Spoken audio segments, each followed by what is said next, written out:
నమస్కారం. ఈరోజు సుఖీభవలో గుండె పరిమాణం పెరిగితే ప్రమాదమా, మధుమేహులు స్వీట్లను తినకూడదా, కోత లేకుండా మెదడుకు సర్జరీ, పిల్లలు నడుస్తున్నప్పుడు పాదం వంకరపోతోందా, ఇంకా హెల్త్ టిప్.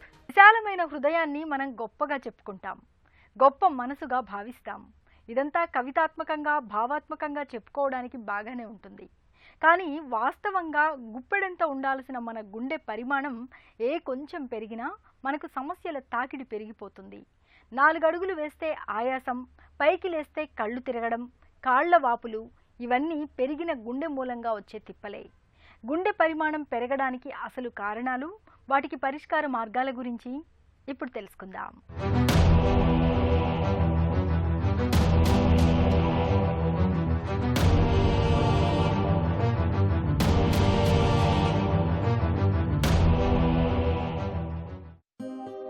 మామూలుగా మన గుండె గుప్పెడంత పరిమాణంలో ఉంటుంది.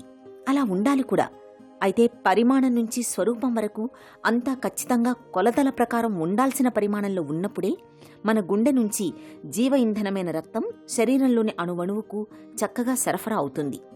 ఈ వ్యవస్థలో ఎక్కడ ఏ చిన్న లోపం తలెత్తినా ఆ భారం చివరకు మన గుండె మీదే పడుతుంది. ఆ అదనపు భారాన్ని మోయలేక, మొండిగా బండిని లాగలేక, బిగువు కోల్పోయి చివరికి మన గుండె క్రమేపీ పెద్దగా మారిపోతుంది. ఇవాళ మనలో చాలామందికి వయసుతో పాటు గుండె పెరగడం అనేది ఒక పెద్ద సమస్యగా మారుతోంది.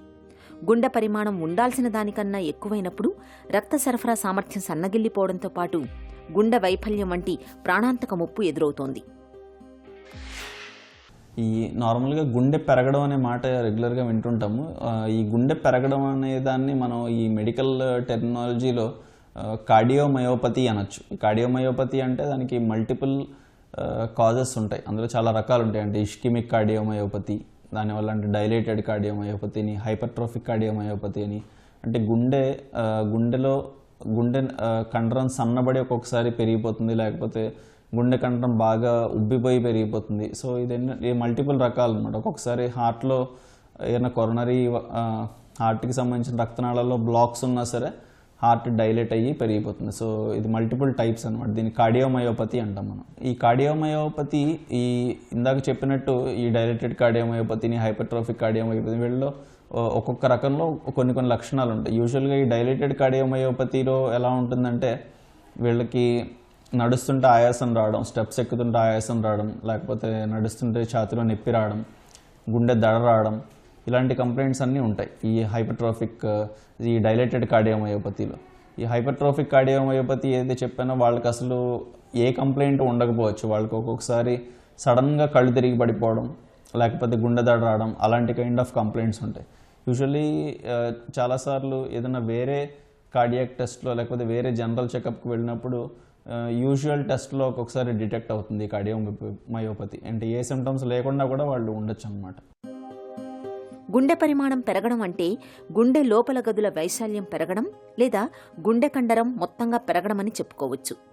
ఇవాళ ఎక్కువ మందిలో గుండె గదుల వైశాల్యం, అది గుండెలో ఎడమవైపు కర్ణిక, జఠరికలు పెరగడం అనేది ఎక్కువగా ఉంటోంది. అలాగే గుండె కండరం దళసరిగా మారినప్పుడు కూడా గుండె పరిమాణం పెరుగుతుంది.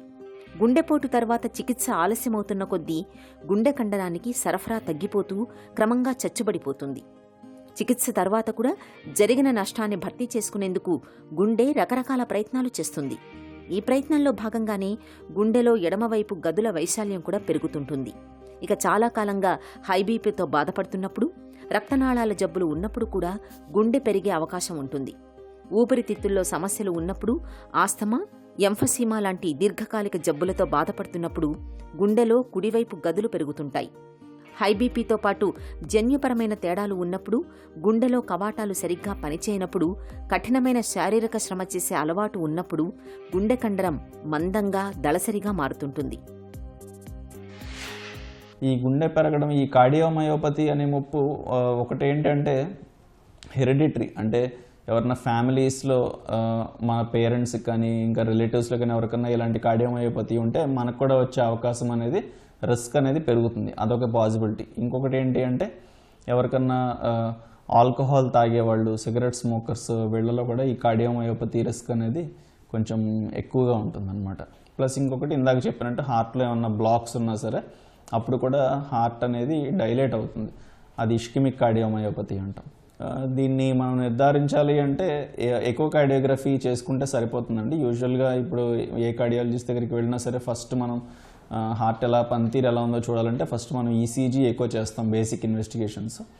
ఈసీజీలో మనకి అది ఏంటి అనేది ఎగ్జాక్ట్గా తెలియదు, కానీ ఒక ప్రాబ్లం ఉన్నట్టు చిన్న ఒక ఐడియా అయితే వస్తుంది. మనకి ఎకోకార్డియోగ్రఫీ చేసుకుంటే ఎకోకార్డియోగ్రఫీలో మనకు అన్ని చాలా క్లియర్గా హార్ట్ అనేది ఎంత పెరిగింది, ఎంత సైజు పెరిగింది, గుండె కండరం ఎంత ఉబ్బింది, ఏమైనా వాల్వ్స్లో లీక్స్ ఉన్నాయా, మనకు అన్నీ క్లియర్గా తెలుస్తుంది అనమాట ఎకోకార్డియోగ్రామ్లో. ఇంకా ఎకోకార్డియోగ్రామ్లో కూడా ఒక్కొక్కసారి ఏమైనా డౌట్ ఉంటే మనం కార్డియాక్ ఎంఆర్ఐ చేయించుకుంటే కార్డియాక్ ఎంఆర్ఐలో మనకు క్లియర్ కట్గా ఉంటుంది. గుండె పరిమాణం పెరిగినప్పుడు గుండె నుంచి రక్త సరఫరా తగ్గడంతో మన శరీరంలోని కణాలకు తగినంత ప్రాణవాయువు అందక ఆయాసం అనేది ఒక ప్రధానమైన సమస్యగా మారుతుంది. ఎప్పుడూ నీరసంగా ఉంటుంది. వీటికి తోడు కాళ్లవాపులు కూడా పెద్ద సమస్యగా మారుతుంటాయి. గుండె కొట్టుకునే వేగం కూడా మారిపోతుంది. చివరికి పరిస్థితి పూర్తి స్థాయిలో గుండె వైఫల్యానికి దారితీస్తుంటుంది. గుండె వైఫల్యాన్ని ఖచ్చితంగా నిర్ధారించుకునేందుకు డాక్టర్లు x ray, CT scan, ECG, echocardiogram పరీక్షల సాయం తీసుకుంటారు. గుండె పెరిగిందని ఖచ్చితంగా నిర్ధారణ అయ్యాక అందుకు కారణాన్ని బట్టి చికిత్స మొదలు పెడతారు. హైబీపీ మూలంగా గుండె పరిమాణం పెరిగినప్పుడు బీపీని అదుపులో ఉంచడానికి మందులు వాడటం ద్వారా గుండె పరిమాణాన్ని తగ్గించుకోవచ్చు. గుండెపోటు కారణంగా గుండె పెరిగినప్పుడు ఏసీఈ ఇన్హిబిటార్స్, బీటా బ్లాకర్స్ మందుల్ని జీవితాంతం వాడాల్సి ఉంటుంది. కవాటాల్లో లోపాల మూలంగా గుండె పెరిగినప్పుడు కవాటాల్ని మరమ్మత్తు చేయడం, అవసరమైతే కృత్రిమ కవాటాన్ని అమర్చాల్సి ఉంటుంది. గుండె కండరంలో విద్యుత్తు ప్రసారం అస్తవ్యస్తమై గుండె కొట్టుకోవడంలో తేడాలు వస్తే పేస్ మేకర్ పరికరాన్ని అమర్చాల్సి ఉంటుంది. ఈ కార్డియోమయోపతికి ట్రీట్మెంట్ ఫస్ట్ మనం ఈ కార్డియోమయోపతి సస్పెక్ట్ చేసినప్పుడు అది ఎందువల్ల అనేది ఫస్ట్ మనం నిర్ధారించుకున్న తర్వాత ఇష్కిమిక్ కార్డియోమయోపతి అంటే వాళ్ళకి ఏమన్నా హార్ట్లో నరాల్లో ఏమన్నా బ్లాక్స్ ఉంటే రక్తనాళాల్లో మనం ఆ బ్లాక్స్ అనేది కరెక్ట్ చేసుకోవాలి. నెక్స్ట్ ఆల్కహాల్ వల్ల వస్తుంది అనుకుంటే ఆల్కహాల్ అనేది కంప్లీట్గా స్టాప్ చేసినప్పుడు వాళ్ళలో మళ్ళీ కార్డియోమయోపతి అనేది రివర్స్ అయ్యే అవకాశం ఉంటుంది. ఈ హైపర్ట్రోఫిక్ కార్డియోమయోపతి ఏదైతే చెప్పానంటే గుండె కండరం ఉబ్బడం, దానికి ఇలా మందులతో తగ్గదండి. అది దానికి ఏంటంటే ఏదైనా ఆపరేషన్ అన్న చేయాలి, లేకపోతే పర్క్యూటినస్కి యాంజియోప్లాస్టీ చేసినట్టు ఆల్కహాల్ సెప్టల్ ఎబ్లేషన్ అంటాం. సో అంటే ఆ గుండె కండరం అనేది కొంచెం తగ్గిస్తాం. సో అది దాని మందులతో యూజువల్గా ఈ కార్డియోమయోపతి, ఈ హైపర్ట్రోఫిక్ కార్డియోమయోపతి అయితే మందులతో సిమ్టమ్స్ కంట్రోల్ అవుతాయి తప్ప ఫైనల్ ట్రీట్మెంట్ అయితే సర్జరీ అయితే చేయించుకోవాలి. ఈ గుండె పెరగకుండా చూసుకోవడం అనేది ఫస్ట్ ఏంటంటే ఏమన్నా ఈ హ్యాబిట్స్ లైక్ ఏమన్నా స్మోకింగ్ కానీ ఆల్కహాల్ కానీ ఇలాంటి హ్యాబిట్స్ ఉంటే స్టాప్ చేయాలి. తర్వాత కొంచెం హెల్దీ ఫుడ్, హెల్దీ డైట్ అనేది తీసుకోవాలి.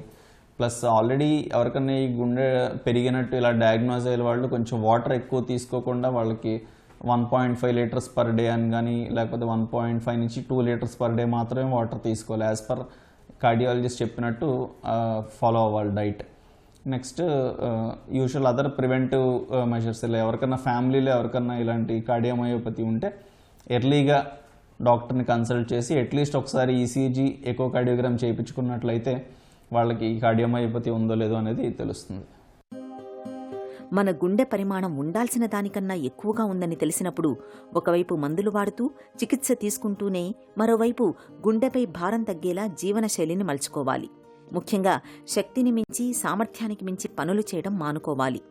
డాక్టర్ సలహాలు, సూచనల మేరకు మాత్రమే వ్యాయామాలు చేసుకోవాలి. హైబీపీకి మందులు వాడుతుంటే వాటిని ఎట్టి పరిస్థితుల్లోనూ మానకూడదు. హైబీపీ ఉన్నా లేకపోయినా ఉప్పు వాడకాన్ని బాగా తగ్గించాలి. మద్యపానానికి దూరంగా ఉండాలి. మానసిక ఒత్తిళ్లు, ఆందోళనల్ని తగ్గించుకుని ప్రశాంతమైన జీవనం గడిపేందుకు ప్రయత్నించాలి. ఈ జాగ్రత్తలు శేష జీవితాన్ని హాయిగా గడిచిపోయేలా చేస్తాయి. షుగర్ జబ్బు బారిన పడ్డాక మనలో చాలామంది తీపి పదార్థాలకు ఫుల్ స్టాప్ పెట్టేస్తూ ఉంటారు. కాఫీ, టీలలో చక్కెర మానేస్తూ ఉంటారు. తీయగా ఉంటాయని పండ్లను సైతం దూరం పెడుతూ ఉంటారు. తిండి దగ్గర తీపి అనే మాట వినిపించకుండా జాగ్రత్త పడుతూ ఉంటారు. పంచదారను ఒక విలన్ లాగా చూస్తూ ఉంటారు. నిజానికి షుగర్ ఉన్నంత మాత్రాన తీపికి పూర్తిగా దూరం అవ్వాల్సిన పని లేదని చెప్తారు డాక్టర్లు. మధుమేహులు స్వీట్లను, పండ్లను పూర్తిగా మానుకోవాలన్న నమ్మకంలో నిజానిజాల గురించి డాక్టర్ ఏం చెప్తున్నారో ఇప్పుడు విందాం. డయాబెటీస్ ఉన్న వాళ్ళకి ముఖ్యంగా ఈ పళ్ళు తినకూడదు అనేది చాలా దురభిప్రాయం ఎన్నో సంవత్సరాలుగా ఉంది. ఇవాళ ఈవెన్ ప్రపంచ ఆరోగ్య సంస్థ వాళ్ళు కూడా ఒక స్టేట్మెంట్ ఇచ్చారు. దాంట్లో ప్రతి డయాబెటిక్ పేషెంట్ ఒకటి రెండు పళ్ళైనా ప్రతిరోజు తినాల్సిందే. ఈ పళ్ళల్లో ఉన్నటువంటి పిండి పదార్థం అనేది అది గ్లూకోజ్ కాదు, అది వెంటనే రక్తంలోకి చేరిపోదు.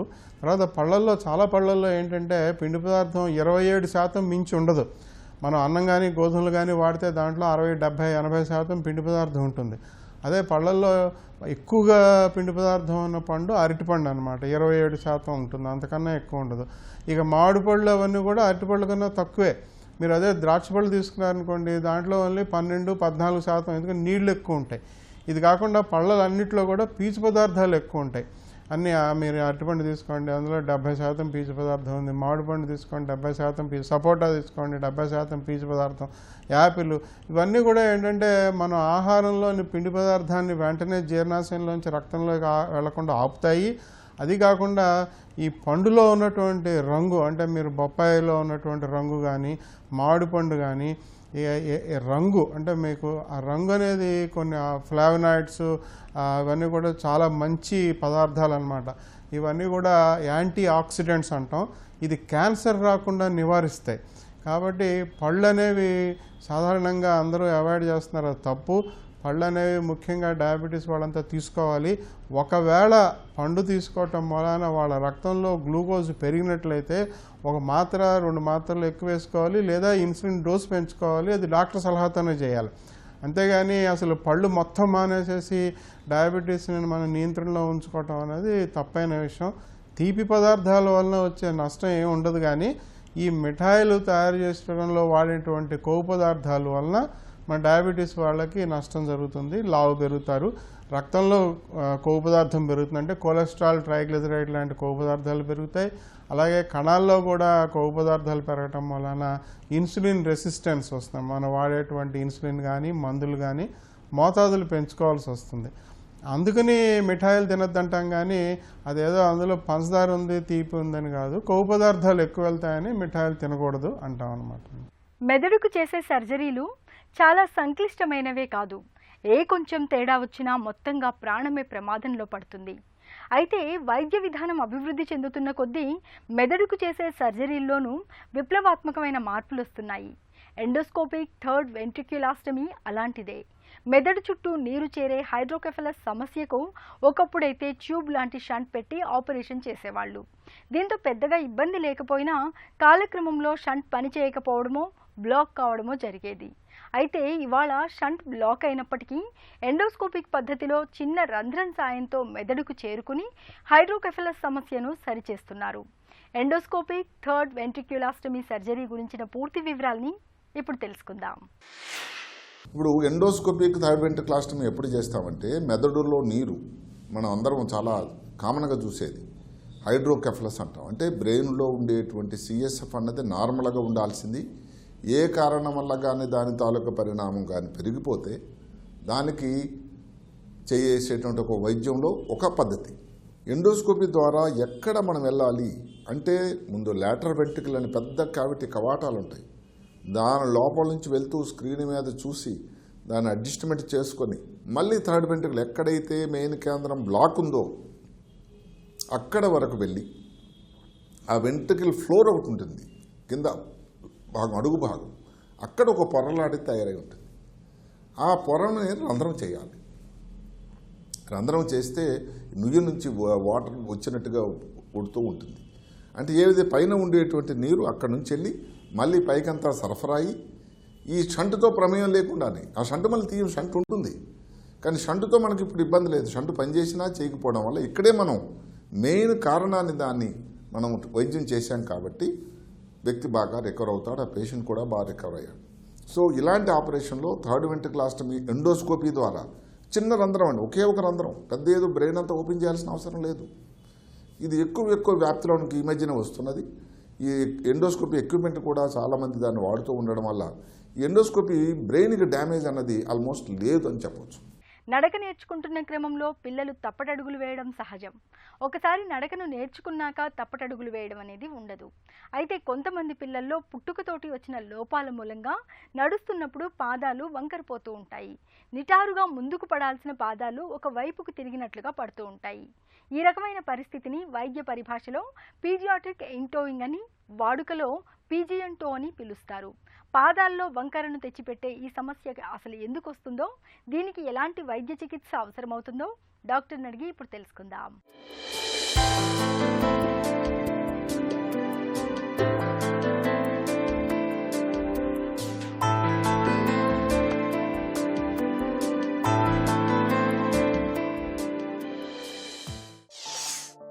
పీడియాట్రిక్ ఇంటోయింగ్ అంటే ఏంటి? ఇంటోయింగ్ అంటే చిన్నపిల్లలు నడిచేటప్పుడు చాలామంది పిల్లలు కాళ్ళు లోపలికేసి నడుస్తూ ఉంటారు. అంటే నడిచేటప్పుడు కాళ్ళు మొత్తం ఆనించకుండా కాళ్ళు లోపల తిరిగిపోయి ఒక్కోసారి ఈ మునివేల మీద నడవటం కానీ, లేకపోతే పాదం వరకు లోపల తిరిగిపోయి నడవటం కానీ ఎక్కువగా నడుస్తూ ఉంటారు. యూజువల్గా ఈ ప్రాబ్లం అనేది మనకి నడక స్టార్ట్ అయిన తర్వాత తెలుస్తుంది. చాలామంది పేరెంట్స్ ఏంటి 2 నుంచి 3 సంవత్సరాల వయసులో తీసుకొస్తారు. అంటే మా బాబు నడిచేటప్పుడు కాళ్ళు లోపలికేసి నడుస్తున్నాడు సార్ అని ఈ ప్రాబ్లంతో తీసుకొస్తారు. నడుస్తున్నప్పుడు పాదాలు వంకరపోవటానికి కారణాలేంటి? ఈ ఇంటోయింగ్ అనేది అది ఒక ప్రాబ్లం కాదు. అదేంటి, అది చాలామందికి ఎదుగుదలలో వచ్చే కామన్గా అబ్జర్వ్ చేసే నడకలో ఇలా వస్తూ ఉంటుంది.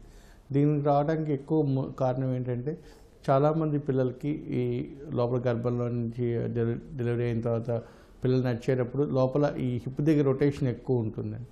ఈ హిప్ దగ్గర రొటేషన్ ఎక్కువ ఉండటం వల్ల చాలామంది పిల్లలు కూర్చునేటప్పుడు చిన్నప్పుడు ఈ డబ్ల్యూ పొజిషన్లో కూర్చుంటారు. ఈ డబ్ల్యూ పొజిషన్లో కూర్చోవటం వల్ల హిప్ దగ్గర ఆ రొటేషన్ ఎక్కువైపోయి ఆ మూమెంట్ అట్లాగా అలవాటైపోయి ఈ కాళ్ళు కూడా కూర్చున్నప్పుడు బటక్స్ కింద వేసుకొని కూర్చుంటారు. సో ఈ అలవాటు ఎక్కువ ఉన్న వాళ్ళకి ఇంటోయింగ్ అనేది వస్తూ ఉంటుంది. సో కామన్గా ఎవరైతే పేరెంట్స్ వాళ్ళ పిల్లలు నడిచేటప్పుడు కాళ్ళు లోపలికి అలా పెట్టి నడుస్తున్నారు అనుకుంటే ఫస్ట్ వాళ్ళు చూసుకోవాల్సింది ఆ పిల్లలు ఎలా కూర్చుంటున్నారు అని. అంటే ఈ డబ్ల్యూ పొజిషన్లో కూర్చోవడం అనేది అవాయిడ్ చేస్తే చాలామంది పిల్లలకి ఆ ఇంటోయింగ్ సమస్య నుంచి ఈజీగా ఇంప్రూవ్ అయిపోతారు. ఈ 90% ఆఫ్ పిల్లలకి డబ్ల్యూ పొజిషన్ కూర్చోవడం వల్ల ఇంటోయింగ్ వస్తూ ఉంటుంది. ఈ మిగతా 10% పిల్లలు ఏంటంటే ఒక్కోసారి జెనటికల్గా అంటే లోపల ఈ హెడ్ సరిగ్గా డెవలప్ అవటము లేకపోయినా, ఈ కప్పు సరిగ్గా లేకపోయినా, లేకపోతే ఈ తొంటి జాయింట్ తొలగిపోయిన పుట్టుకతో అలాంటప్పుడు కూడా నడిచేటప్పుడు ఇంటోయింగ్ వస్తూ ఉంటుంది. మూడోది, కొంతమంది పిల్లలకి ఈ క్లబ్ ఫుట్ అయి ఉన్నప్పుడు సరిగ్గా ట్రీట్మెంట్ తీసుకోకపోయినా, అంటే కొంతమంది క్లబ్ ఫుట్ ట్రీట్మెంట్ అప్పుడు ఏంటి సగం ట్రీట్మెంట్ తీసుకొని మానేస్తూ ఉంటారు, లేకపోతే ఒకసారి ఫిజియోథెరపీ సరిగ్గా చేయకుండా అలా వదిలేస్తూ ఉంటారు. అలాంటప్పుడు కూడా కొన్ని కండరాలు టైట్ అవటం వల్ల ఈ ఇంటోయింగ్ నడిచేటప్పుడు ఏంటి లోపలికి అంటే మెయిన్ గ్రేట్ టో అంతా లోపలికి వెళ్ళిపోయి నడుస్తూ ఉంటారు. సో ఈ కారణాలు కామన్గా ఉంటాయి. పిల్లలు పాదాల వంకరను ఎలా నిర్ధారిస్తారు? ఈ ఇంటోయింగ్ సమస్య నుంచి ఏంటంటే 95% ఎలా ఇంప్రూవ్ అవడానికి అవకాశాలు ఉంటాయి. ఈ ఇంటోయింగ్లో ఇంకా మనం మిస్ అవుతున్నామని చూసుకోవడం కోసం ఎక్స్రే తీసి చూస్తామండి. కామన్గా తొంటి దగ్గర ఎక్స్రే కానీ వెన్నుపూస ఎక్స్రేలు తీసి చూసుకుంటే మనకి అంటే వెన్నుపూసలో ఏమైనా ప్రాబ్లం ఉందా లేదా తొంటిలో ఏమైనా ప్రాబ్లం ఉందా తెలుస్తూ ఉంటుంది. వీటిలో ఏం ప్రాబ్లం లేనప్పుడు మెయిన్గా మనం వాళ్ళు కూర్చునే పొజిషన్ని మార్చుకోవటం చేసుకుంటే చాలా వరకు ఇంటోయింగ్ నుంచి విముక్తి వస్తుందండి. నడుస్తున్నప్పుడు పాదం వంకరపోయే సమస్యను ఎలా సరిచేస్తారు?